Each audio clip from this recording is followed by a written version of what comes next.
Eto, pakinggan naman natin ito nga bago statement ni BP Sara dahil marami pong natakot dito sa politika. Sige, pakinggan natin si BP Sara. Nagpaabot si Vice President Sara Duterte ng mensahe ng pagmamahal, pagpapatawad at respeto sa mga Pilipino ngayong holiday season.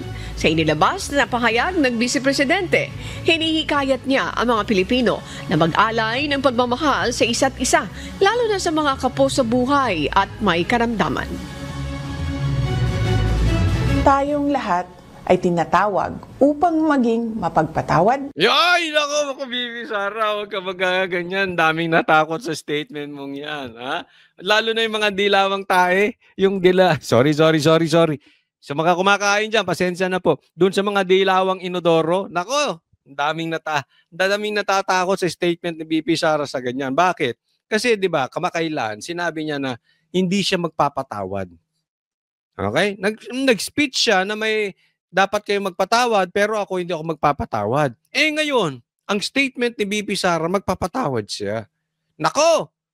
Kinabahan ngayon yung mga political analyst, mga politiko, mga kaibigan ng mga politiko. Ano na naman daw ibig sabihin nitong si BP Sara sa mga binitawan niyang ganyan? Kasi medyo contradicting. Ang sabi naman daw ng iba, lalo na yung mga laos na dilaw, ang sabi naman nila ay parang tila lumalambot si BP Sara at nagkakaroon na ng secret agreement sa Malacanang. May mga ganun-ganun pa sila, di ba? But ito lang ang katunayan niyan. Una, lahat po ng galawan ng Duterte, lalong-lalo na si BP Sara ngayon, ay talagang sinusundan nila. Ha? Si BP Sara, diyan mo malalaman. Even, alam mo kung madaling mahalata kung ikaw ay malakas. Pati kalaban mo pinapanood ka. Ha? Ikaw ang nagdidikta kung anong dapat. At yung mga kalaban mo nagre-react. Tapansinin mo, may sasabihin si Sara, magre-react sila. Mag-a-adjust sila kung anong gagawin. Pag may ginawa si Sara, may magre-react sila according dun sa ginawa ni BP Sara. Yan po, ang ibig sabihin yan, lantarang maliwanag na influence. Ang lakas po talaga ng influence ni BP Sara, nagli-lead siya, yung iba, nagre-react lang. Kaya, ang daming kumukuha nito ng, teka muna, ano na namang ibig sabihin ni BP Sara nito? Parang iba dun sa last statement niya. Ito masasabi ko sa inyo, pinaglalaroan kayo. Ginagawa kayong tanga. Bakit? Kasi alam ni BP Sara, ang influence, ang alas, ang joker, nasa kanya. Di ba? Nasa kanya eh. Pag ginawa niya to, sunod kayo. Pag sinabi niya to, sunod kayo. React lang kayo. You will not lead BP Sara. She will lead you. So, diretsa ang salitaan, pinaglalaroan kayo. Okay? Bahala na kayo dyan kung anong iisipin ninyo. Basta si BP Sara, nakahanda at higit sa lahat, mahal mo, mahal ko, mahal nating lahat, mahal ng bansang Pilipinas. Kayo dyan sa Gedli, kayo dyan Pulahan, kayo dyan Pinklawan, kayo dyan Dilawan, at higit sa lahat, kayong mga NPA, kayong mga komunista, dyan lang kayo sa paligid. Babalikan kayo ni BP Sara pag umpo niya. Sooner or later, but for sure, uupo si BP Sara, relax lang kayo. Dyan lang kayo. Watch us. Watch us. Watch us. Panurin niyo si VP Sara. At habang sinusundan namin mga Duterte, mga DDS, sa mga nagmamahal sa taong bayan, nood-nood lang kayo, ha? At unti-unti kayong uubusin, kayong mga komunista. Alam naman natin, si VP Sara, number 1 galit yan. Ang Seminay din, sa mga NPA, mga rebelde dyan. Doon na kayo sa bundok, okay? Tuloy. Bukas palad at mapagmahal sa ating kapwa. Ang kapanganakan ni Jesus ay isang mensahe ng kapatawaran na sumasailalim sa Huwag kang patawad ng patawad, BP Sara. Yung nadidinig ng mga kalaban mo yan. Paano naman ginagawa, BP Sara? Puro ka patawaran. Sabi ko ba hindi magpapatawad? Ha? Mumubula na naman ang bibig. Nako. Pero ang galing, no? Nakita nyo kung paano nag-grow si BP Sara? Kasi nabudol to eh. Di ba? Nabudol to ni BBM nung magkapatid. Di ba? Si PRRD, sanay na sa politika eh. Pero si BP Sara, honest siya, maganda ang puso, may experience sa politika, pero hindi katulad ng tatay niya. Mas malakas ang experience ng tatay niya. Kaya naman, nabudol pa rin si BP Sara. Kaya dati ko pa sinasabi, even before nilang birahin si BP Sara, puro kapalpakan pa lang ang ginagawa ni Marcos. Sabi ko, maraming matututunan si BP Sara. Kasi ako naniniwala, si Sara ay matinong tao. Mapapansin mo at mapapansin niya yung mga kasamahan niyang bulok. At matututo siya ron. Yan na, natuto na siya. Hindi na siya nabubudol. Tapansin nyo, hindi na siya nabubudol ni Amy. Diba? Hindi na. Dati nabudol eh. Si Amy nang budol dyan eh. Hindi na siya nabubudol ngayon. Anong karakas nakuha niya sa tatay niya? Pinaglalaruan na yung kalaban. Diba? Iba statement dito, iba statement doon. Oh. Pero yung mga tunay na DDS, alam natin nangyayari. Alam natin ang susunod. Diba? Oh, huwag niyo sabihin hindi niyo alam. Diba? Alam natin. walang kapantay na pag-ibig ng Diyos sa lahat. Gamitin natin ang kanyang halimbawa bilang inspirasyon sa ating pakikipagkapwa, lalo't higit sa ating pamilya at mga minamahal sa buhay. Binigyan diin niya ang kahalagahan ng pagpapatawad at pagiging bukas palad sa Ito namang broadcasted. Diniin pa yung pagpapatawad. Galit na galit nga sila dyan. Sabi ka magpapatawad. kapwa. Sinabi pa nito na bukod sa mga material na regalo, dapat ding ipaabot ng mga Pilipino Pinarinigan pa ang ayuda. ang pag-unawa at paggalang sa isa't isa. Higit sa mga material na bagay na ating matatanggap, tayo ay inaanyayahang magbigay ng pag-unawa, respeto at pagmamahal sa bawat isa, lalo na sa mga mahihirap at may karamdaman. Ito ang tunay na diwa ng panahong ito. At ito ay isang paalala sa ating lahat, hindi lamang ngayong buwan ng Disyembre, kundi sa lahat ng araw. Matindi. Ito next po, pag-usapan natin. Ito, anong tunay na ibig sabihin na si PRRD ang magiging abogado ni BP Sara? Handa raw si dating Pangulong Rodrigo Duterte na tumayo bilang abogado ng anak niyang si Vice President Sara Duterte sa kinakaharap niyang impeachment complaint. Sinabi ito mismo ng bise na ipinagkibit balikat lang ang mga kinakaharap na kontrobersya. Nasa frontline ng balitang yan, si Bril Montalvo. Mahabang pila ng mga namamasko sa pamilya Duterte ang dinatna ng News 5 kaninang madaling araw. Ang ilan nga sa kanila, sa kalsada na sinalubong ang Pasko. Si Nanay Lolita, nakatulog na sa gilid ng kalsada habang nakapila. Alauna pa lang daw ng madaling araw, pumila na siya. Naanad mo ng linya din, naanad mo yung linya ba?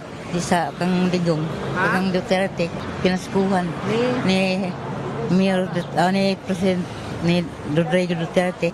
So first time mo karon dili? Kaduhora. Si Miriam na galing pa ng Padada, Davao del Sur. Bit-bit pa ang kanyang anak na 4 na buwang gulang. Alas 12:30, ma'am. Sa humama, ma'am. So first time mo dili? Yes, ma'am. Experience lang kung sa'yo madawat ron.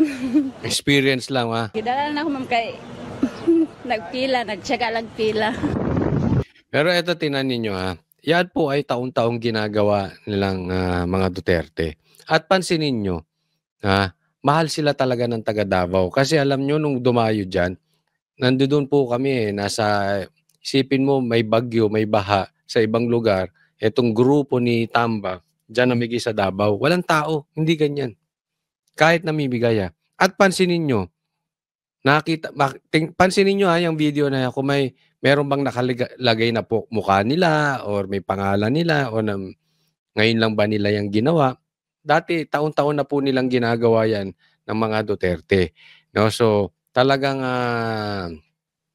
mapagbigay ang mga Duterte at walang binanggit na katulad ni Dan Fernandez. At pag ako nanalo, magiging triple yan. Walang ganon. Walang drama. Kasi nga, sabi ni PRRD, pera nyo yan. Pero bagamat si PRRD ay hindi na politiko, patuloy pa rin siyang tumutulong sa mga kababayan niya. Ganyan po ang mga Duterte, hindi plastic. Yung iba kasi, alam na alam mo kaya nagbibigay ng pera dahil bumibili ng boto. Dahil gusto nilang iboto sila. Mga plastic nga eh. 'Di ba? Etong kila PRRD, hindi plastic, dati nang ginagawa yan at walang kasamang kampanya. So, malayo. Malayo po ang pag-uugali. Naku, parang araw at gabi. Itim at puti yung pagkakaiba ng nila PRRD dito sa mga Marcos, higit sa lahat dito kay Tambaluslos. Halos 3 kilometro ang haba ng pila papunta sa ancestral house ng mga Duterte sa Davao City. Kaya mahigpit ang seguridad sa lugar. Alas 4 ng madaling araw, nag-umpisa ang pamimigay ng pamaskong food packs na may lamang bigas at mga dilata, cash at gift certificate. Tingnan nyo, walang pangalan yung plastic. May nakalagay bang tingog? walang mukha ni MR, no? Wala, plastic lang talaga. Ha?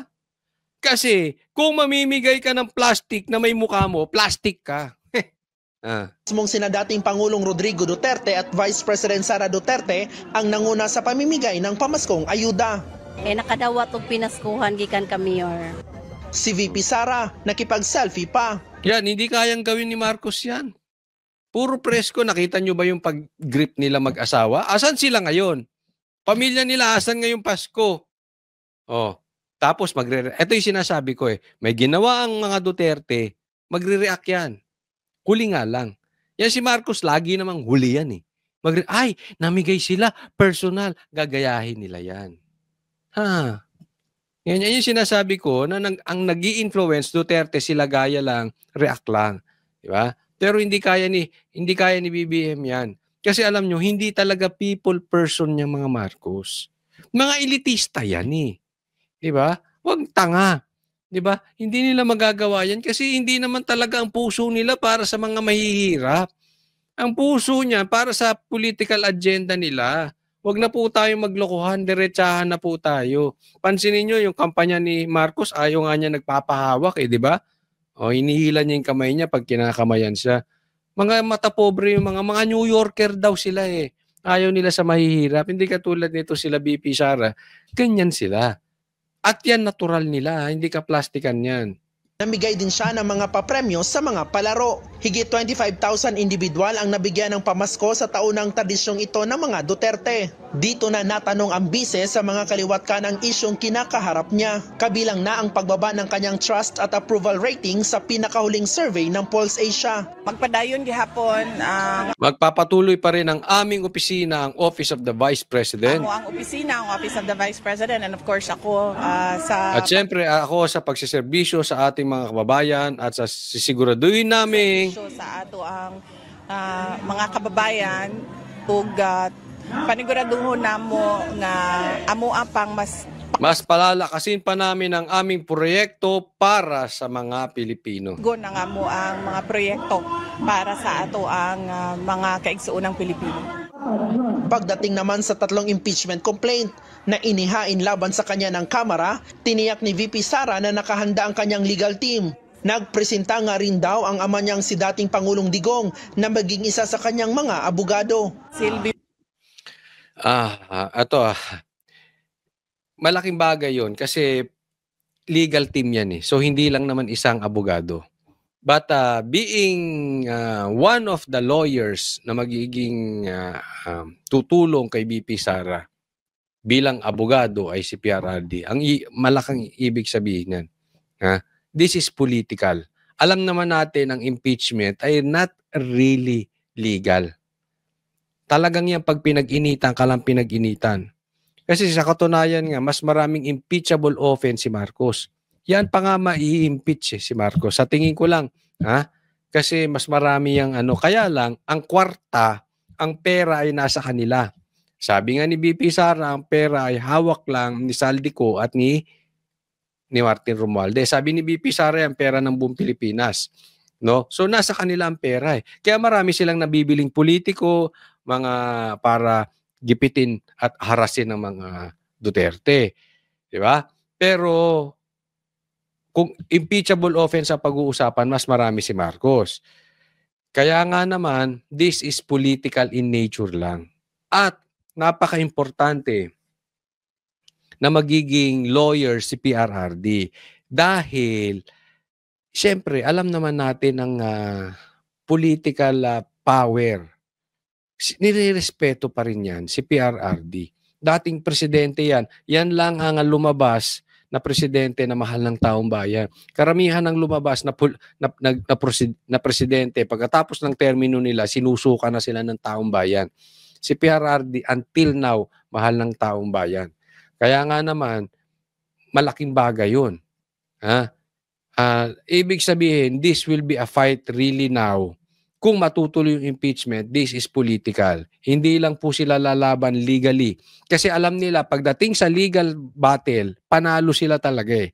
Kayang ipaliwanag ni BP Sara ang patungkol dyan.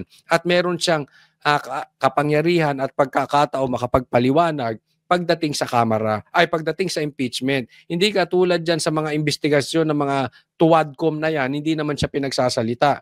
Pero dyan sa impeachment, pwede siya makapagsalita. Pwede sila makapag-reason out. But then again, hindi lang kasi nga yun legal lang. Malaking bagay dyan ng political. And, pansinin nyo, nung umattend si PRRD dito sa mga buhaya na ito, even sila natakot. Diba? Alam na ang lahat yan. Nag-iba ang tono nitong mga buhaya. Nabawasan ng pangil. Parang si Paduano lang ang laging galit. Pero kahit papaano, naduwag din to si Paduano, umatras din ng Yagbols. Bakit? Hindi nga siya nagtanong eh. Lagi lang siyang sigaw ng sigaw. Alam mo, ang taong sigaw ng sigaw lang at hindi naman makapagpaliwanag, wala namang utak yon. Siyempre kay PRRD, natakot siya. May utak eh. Abogado. Hindi niya pwedeng daanin sa sigaw-sigaw. Hindi nakapagtanong si Paduano. But in short, ang laki po ng magiging parte ni PRRD. Dahil nga, respetado siya. Even ng mga kaaway niya. Pansinin niyo, si Abante nga, lumapit pa sa kanya. Nagpa-picture pa. May picture pa sila. Ganun po ang influence until now ni PRRD. And good thing, this is a fight. So tayo mga Duterte, tayo mga DDS, suporta lang tayo ha. Kalimutan na muna natin yung ating pagkakaiba-iba. Basta tayo, suportahan natin ng Duterte. Huwag po tayo maging swapang. This is not our fight. This is not about us. This is the fight of Duterte. Tulungan natin kasi pagka naman sila ay nanalo, ay tayo naman makikinabang kasi lalayas ang mga budol-budol sa Pilipinas. Sa kanyang mga abogado. He'll be one of the lawyers for all the cases. Mo yang ginaingon. And he's preparing his documents karon. He will be one of the lawyers of all the cases. Maganda yan. Ibig sabihin, actively ang participation ni PRRD ngayon kay BP Sara. Kasi pansinin nyo, dati sinabi niya, kaya niya yan. Kaya niyan, kaya ni Inday. Pero ngayon, hindi na. Lahat ng kaso, siya na magiging abogado. Nakakatuwa. Nakakatuwa dahil nagsisimula na po ang plano na ating naririnig matagal na patungkol sa Duterte. Nagsisimula na po. And I'm excited because we all know 2025 is the year. Sa IDP so that he can sign as a lawyer of good standing. Muli rin siyang nanindigan na wala siyang nilabag na batas at walang ginagawang illegal sa paggasto sa confidential funds ng Department of Education at ng Office of the Vice President. Siyempre sa makita nato karon na murag wala na may rule of law, no?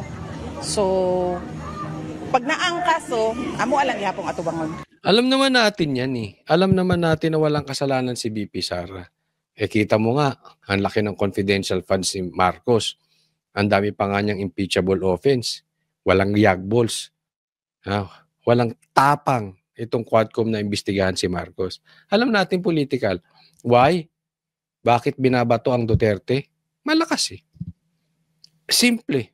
Simple. Ang daming insecure. Galit, alam naman natin galit sa kanyang dilaw. At marami sa dilaw nakakampi ng NPA mga komunista. Diba? Sino bang kumakalaban dyan? Sa mga komunista, NPA, ang Duterte. Maraming galit sa kanya. Na-addict. At may mga pula na addict. Diba? Bakit galit ang mga addict sa kanya? Sino bang sumusugpo sa addict? Di Duterte. So, maraming galit na pula at addict sa mga Duterte. Di pagkakaisahan. Kasi pag nakaupo yan, sira na naman ang negosyo ng mga addict. Sira na naman ang negosyo ng mga komunista. Sira na naman ang negosyo ng mga smuggler. Kaya maraming inggit. Simple lang. Simple lang ang paliwanag dyan. Maraming insecure sa mga Duterte.